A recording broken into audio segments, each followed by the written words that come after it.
All right, imagine this, okay? It's the 1590s, Okay. and you're about to set off on this big journey Yeah. to Jerusalem. Wow. But before you even leave, right, you make this huge bet on whether you'll make it back alive. Oh, wow. So that's exactly what this guy, Henry Moryson, did. Really? Yeah, he bet 400 pounds, which back then was like a fortune, I can imagine, yeah. that he'd return safe and sound. Oh, man. Talk about adding some serious pressure to your Yeah. trip. Do kidding, yeah. But sadly, for Henry, things took a pretty tragic turn. Yeah, that doesn't sound good. And that kind of leads us to what we're diving into today, this book called Itinerary. Okay. It was written by Fynes Moryson about 20 years after he went on his own crazy adventures. So like a travel journal?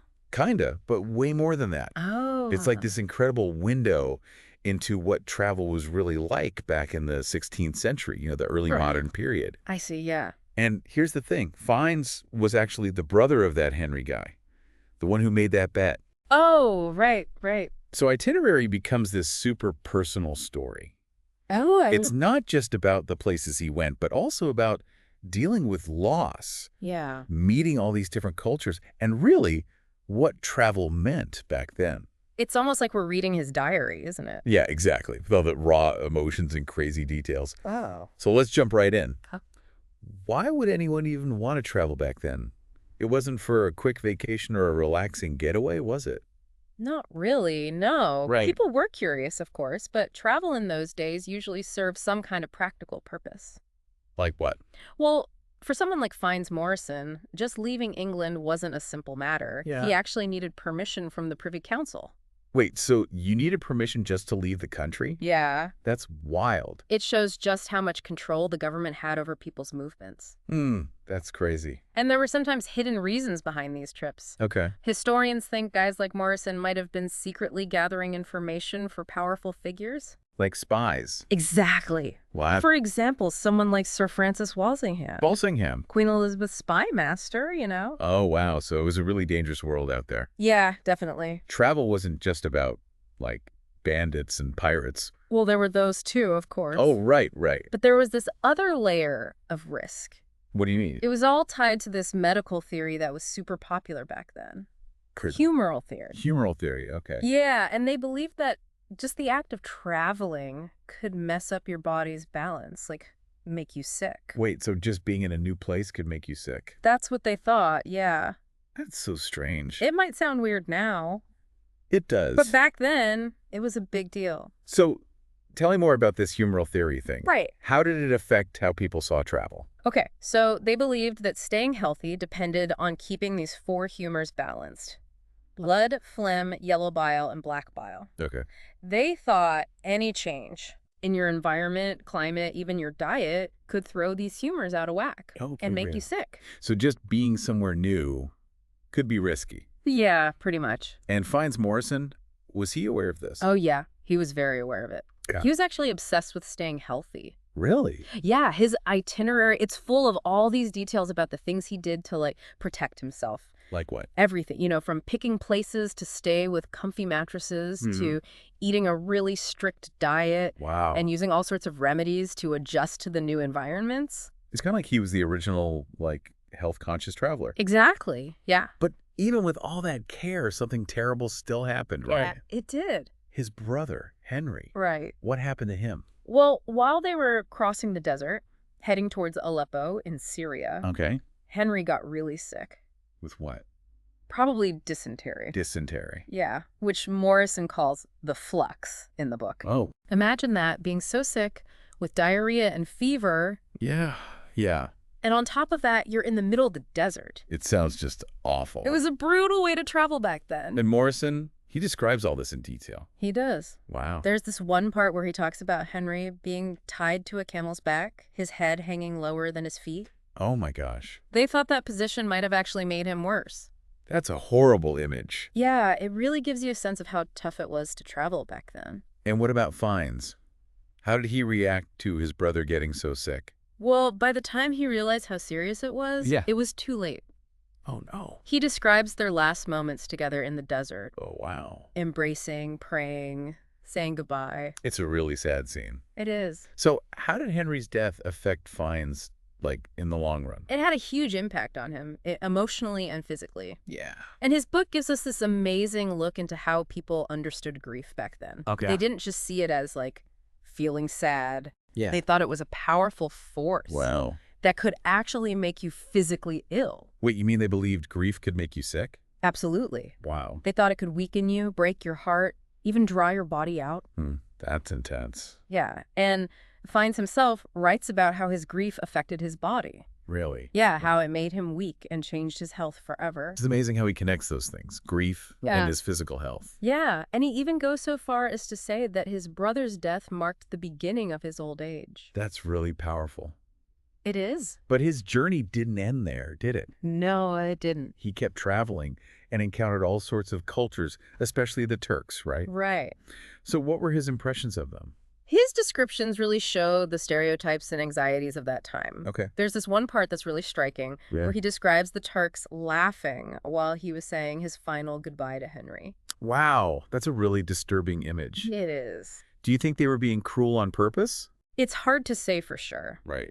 With the language barriers and the cultural differences, it's possible he misinterpreted what was happening. Yeah, that makes sense. Remember, he wrote this 20 years after it happened. Yeah, true. And his memories might have been influenced by his grief, maybe even by England's own prejudices at the time. It's a good reminder that even firsthand accounts can be kind of skewed. That's right? exactly. We can't always take things at face value. Definitely not. It makes you realize how important it is to look at history from different perspectives. Absolutely. Okay, so it seems like Fynes Morrison's Itinerary is more than just a travel story. Yeah. It's like this reflection on loss, a record of his experiences with other cultures, Right. and a testament to how personal experiences shape our understanding of the world. Exactly. It raises some really interesting questions about how we approach history, Yeah. how we interpret the past, Right. and what we can learn from the Yeah. people who came before us. It's a fascinating journey, that's for sure. It really is. And there's so much more to uncover as we explore Morrison's journey and his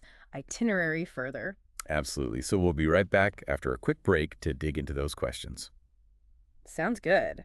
So as we keep going through Morrison's book, Yeah. it's clear it's not just like his personal story, you know? Right. It's a historical document, too. Exactly. Tells us so much about daily life back then, customs even, like their feelings and stuff. Yeah, you get a real sense of what it was like to be alive in the 16th century. It's like time travel without a time machine. Right. So what other historical nuggets can we pull out of Morrison's experiences? One thing that jumps out is how he uses his writing to kind of create his own image. Oh, He presents himself as this, like, learned traveler, eager to share his knowledge and give advice to anyone else who might want to go on an adventure.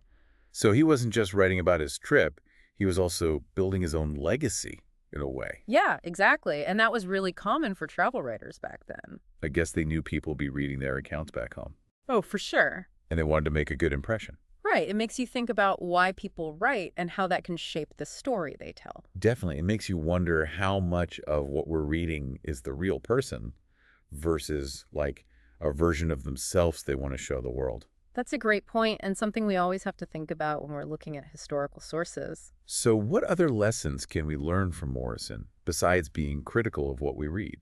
His journey really emphasizes the power of observation. Yeah. Like, as he travels through these new places, he writes down everything. Wait. The people, their customs, the landscapes, the food. It's like he's trying to absorb every single detail. Wow. So he was really immersing himself in the experience. He was, and through those detailed observations, Yeah. we get this rich understanding of what life was like back then. It's like stepping back in time with him. Exactly. You know, speaking of experiencing the world, Yeah. Morrison's Itinerary also shows us a lot about like the social side of travel in the 16th century. Oh, right. He talks about how important it was to pick the right travel companions, Yeah. people you could trust and who shared your values. Oh, that makes sense. Back then, traveling was often a group thing, Right. and your safety and the success of the trip really depended on those relationships. It wasn't as easy as just hopping on a plane by yourself. Not at all. It makes you realize how different the whole experience was. It was about exploring new places, but also about navigating these complex social dynamics. Exactly. And Moryson learned that lesson the hard way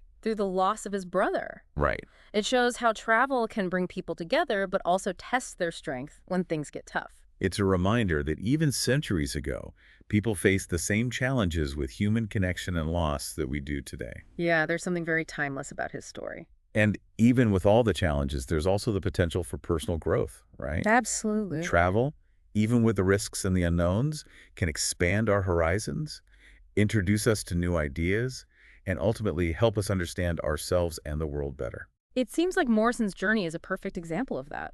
Yeah, he set out looking for adventure and knowledge, but he ended up confronting loss, grief, and going on a journey of self-discovery. And his willingness to share that story, with all its ups and downs, Yeah. leaves us with a legacy that still speaks to us today. It reminds us that even the hardest experiences can change us for the better. And that telling our stories can be a powerful way to process those experiences and connect with others across time. Morrison's story also makes me think about how our understanding of history is always changing. Yeah, that's an important point. What might have seemed like a totally factual account back then can look different to us now. Right. It makes us question those cultural biases and think critically about what we're reading. You're right. History isn't just about what happened, but also about how we make sense of it. And that interpretation can be shaped by so many things, like our own personal experiences, our culture, and the stories that are popular at the time. It's a reminder that engaging with history is an ongoing process. It's this constant exploration that challenges us to question what we think we know and consider different perspectives. Exactly. And that's what makes it so exciting. Yeah. It's not just a bunch of facts set in stone. It's a living conversation that spans across time. Right. It makes us reevaluate our understanding of the past and how it connects to our lives today. And sometimes that conversation leads us to surprising discoveries and connections. It does. It pushes us to ask new questions and look for deeper meaning. Exactly. And that's what we aim to do here on the Deep Dive. Yeah. To really dig into the complexity of history, to find those hidden stories, and to spark those aha moments that connect us to the past in a real way. So we've talked about Moryson as a traveler, a grieving brother, and a chronicler of his time. Right. But we haven't fully addressed his portrayal of the Turks, Yeah. which, as you mentioned before, could be seen as reflecting the stereotypes and fears of his era. That's an important point to remember. It's crucial to read his itinerary with a critical eye, acknowledging that his perspective might have some built-in biases, Absolutely. especially since, England and the Ottoman Empire were allies during that time. Oh, right. It challenges that common idea of the terrible Turk that we often see in European stories. You're absolutely right. History is usually much more complicated than the stereotypes. It is. While there were definitely times of conflict between Europe and the Ottoman Empire, Yeah. there were also periods of diplomacy, trade, and cultural exchange. It reminds us that history isn't black and white. Right. It's full of shades of gray, twists and turns, and things that don't always make sense. It makes you wonder about all the other stories that might have been silenced or ignored throughout history. Yeah, the voices we don't hear in the official records. It's our job to dig deeper and look for those alternative narratives. Right, to try to get a more balanced and complete understanding of the past. And that means questioning the sources we use, thinking about who's telling the story and what their agenda might be. So when we read accounts like Morrison's, Yeah. we need to be critical thinkers. Right. Consider the bigger picture and ask ourselves, Yeah. was his view of the Turks based on real cultural differences, on his own experiences, Okay. or maybe on preconceived notions shaped by the politics of his time? Yeah, that's a really important point. It's about understanding that even the most insightful historical sources can be products of their time. Right. They reflect the values, beliefs, and biases of the author and their society. Yeah. And it's up to us, as people who are exploring the past, to grapple with those complexities Absolutely. and to try to get a more complete and accurate understanding of history. It's a challenge to step outside our own ways of thinking and try to see the past through the eyes of the people who lived it. It is. But it's a challenge worth taking on. I get- Because it's in that effort, Yeah. in that willingness to embrace complexity and nuance, that we can gain a deeper and more meaningful understanding of history. And ultimately of ourselves. Exactly. And on that note, it feels like we've just scratched the surface of Fynes Morrison's Itinerary Yeah, and the incredible world it opens up. there's so much there. But as we wrap up our deep dive here, Okay. what are some of the key things you think our listeners should take away from all this? Well, I think Morrison's story really reminds us that, even centuries ago, travel wasn't just about, seeing the sights. It was about, and still is, this transformative experience that can change how we see the world, ourselves, and everyone around us. It's about pushing ourselves outside our comfort zones, Right. embracing the unknown, Yeah. and being open to new ways of looking at things. Exactly. And it's about understanding the power of storytelling, Yeah. how it helps us connect with others, Mhm. process what we go through, and really appreciate how complex history is. His journey also shows us how important it is to approach historical sources with a critical eye, Oh, yeah, definitely. thinking about the author's biases, the context, and the fact that there can be many different interpretations. Absolutely. We can't just take everything we read as, like, the absolute truth. Right. We need to be actively involved in figuring out history, Yeah. asking questions, looking for different perspectives, and constantly refining how we understand things. It's almost like being a detective, Yeah. piecing together clues and trying to get as close to the truth as we can, Right. even though we know the truth can be tricky and have many sides to it. Exactly. And that whole process of questioning and being critical, Yeah. it's not just useful for understanding history. Right. It's a valuable skill for navigating the world in general. Especially today, with so much information flying It's around, true. being able to tell fact from fiction, Yeah. evaluate different viewpoints, and come to our own conclusions is more important than ever. Absolutely. So as we wrap up our exploration of Fynes Morrison's Itinerary, what final thoughts would you leave our listeners with? What can we learn from his experiences and apply to our own lives, even after all this time?